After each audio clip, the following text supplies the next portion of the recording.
Archbishop Joseph Peter Kairu is retiring as a Nyeri Catholic bishop after 47 years as a priest. Our senior reporter Carol Nderi sat down with the man Nyeri Catholic faithful have come to respect and admire, and he told Carol that he will pray fervently for God to spare this country from ever again going through election-related violence like Kenyans witnessed in 2007. Take a look.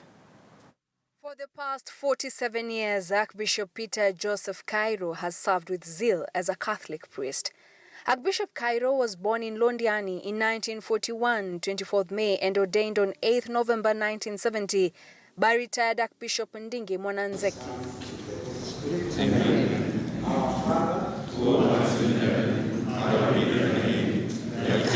We catch up with him at the Nyeri Catholic Secretariat, and the soft-spoken, tall, lanky man exudes a very easy demeanor that immediately puts us at ease. He keeps time for the 8:30 a.m. interview. He has been the Archbishop of Nyeri for the past 9 years since his appointment on 14th June 2008. Ordained a priest by Archbishop Raphael Ndingi Mwananzeki on 8th of November 1970 at my home parish at Molo. And then from there I worked for a while in our parish. It used to be called Our Lady of the Rosary. Then from there I was sent to USA, St. John Fisher College, Rochester, where I did sociology and religious studies, BA. It was 2 years, 72 to 74. Now that he has attained the required retirement age of 75, Archbishop Kairu has to exit the scene and pave way for his successor. Archbishop Anthony Muheria was recently appointed by His Eminence Pope Francis. Muheria has been the Kitui bishop, a man Archbishop Kairu says he mentored when he wanted to join priesthood. We are interested to know at what point Kairu decided to pursue priesthood.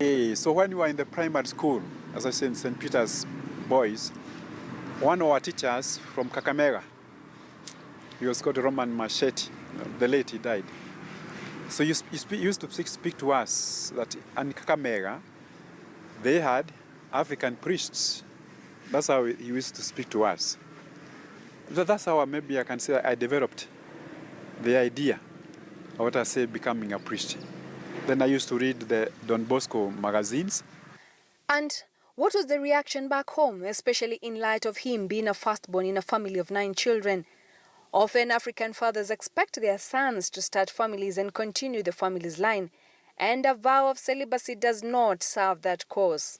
So first of all, okay, being the first, just as you have said, my father was not keen. You know, he was a carpenter by profession, so he was not keen for me to go to the seminary. So I remember one day we had games at Moro, competition of schools at Moro. So also he called my uncles to come and discuss about my request. So they all refused. It's only one uncle that supported me. So he said, let him go. If he does not have a vocation, he come back to us. Then also my parish priest, the late Father Cunningham, also supported me. When I went to the junior seminary, he volunteered to pay my school fees. So my father also agreed. But when I was ordained on 8th of November 1970, before we finished the ceremony, my father wanted to say a word. So he said, when I want to go to the seminary, he was not keen. But now he's happy that his son has become a priest.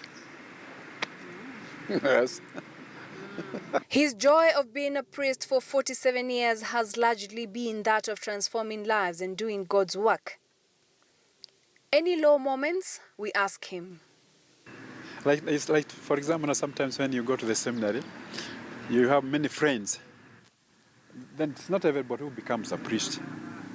But then when you lose some of your friends, you know, where they don't continue, they stop. Like we had some of them from Kirogoya. He said, yeah, he's not going to continue. So I honestly became touched. Even I wept. His posting to Murang'a to start a new diocese was a test of resilience. He went on to stay in Murang'a for 14 years. 1983, and you are starting from scratch. No house. You have to look for money. No office. It is not very easy. And then you have to look for money, even to educate the seminarians to continue their studies. It has not been very easy. But through the grace of God, we managed. I remember there is one incident. We went with one of the priests to Switzerland to meet the donors. So we did not have enough cash for the train. So we carried a batik to give friends. So we had to sell some to be able to get money to get transport to buy the ticket. Yeah. So Father sold some of the boutique. We got money. We were able to buy a ticket. Then you were able to go to the other place. Otherwise, we don't have enough money. You know. So what do you do? Yes. And you have already traveled all the way from Kenya up to Switzerland. You know. So it was quite challenging. When he went to study abroad, life became a tad difficult when he initially couldn't pass his exams.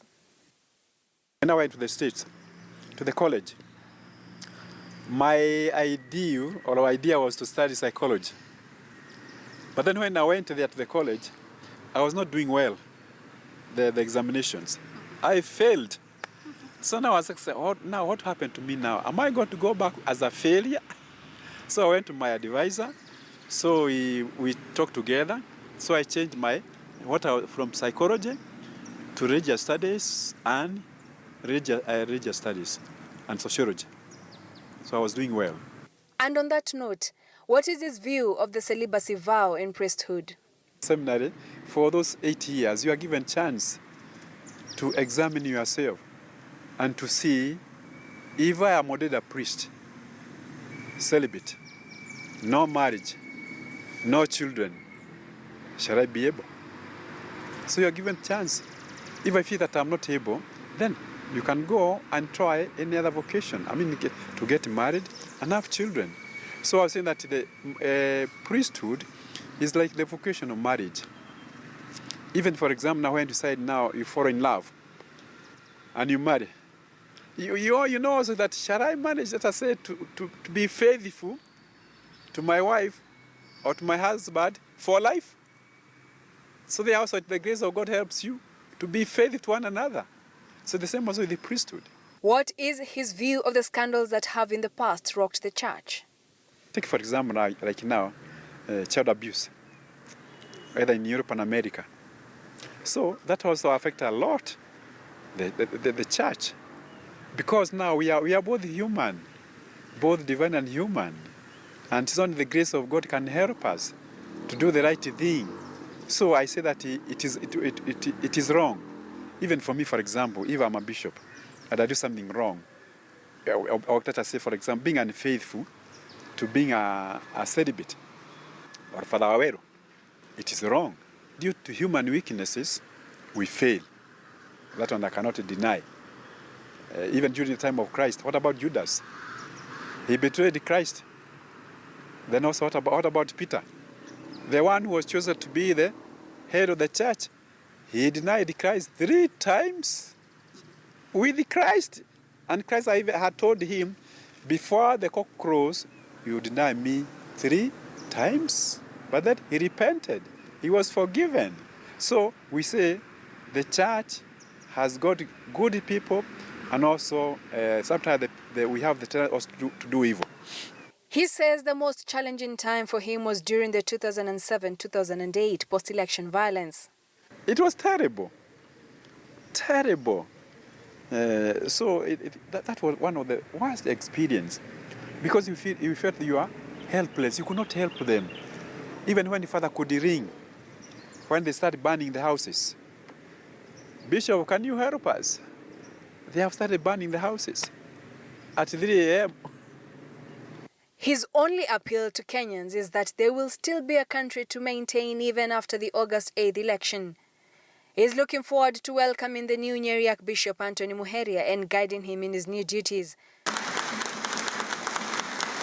Muheria was introduced to the clergy in Nyeri on May 9th and will officially be introduced to the Archdiocese of Nyeri on June 17th.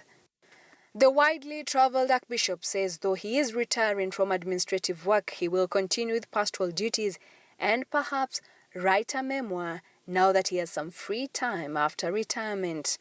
Carol Nderi, KT News, Nyeri.